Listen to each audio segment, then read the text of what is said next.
Black faces in high places are not going to save us. Just look at the black proponents of Cop City in Atlanta's leadership class. Black faces in high places are not going to save us. Just look at the black woman's hand, ambassador at the UN, voting against a ceasefire in Gaza.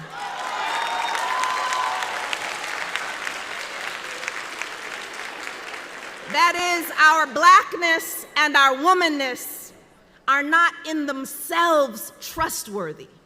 If we allow ourselves to be conscripted into positions of power that maintain the oppressive status quo, our blackness and womanness are not themselves trustworthy if we support the occupation of black neighborhoods with so-called better trained police, or remain silent about the genocide of oppressed peoples around the world funded by our tax dollars.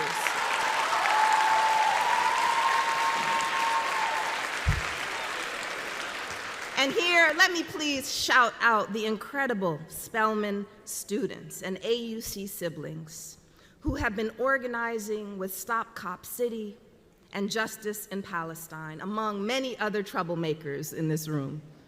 You all remind us that college is not a waiting room to enter the real world, but that you can start transforming that world right here, right now.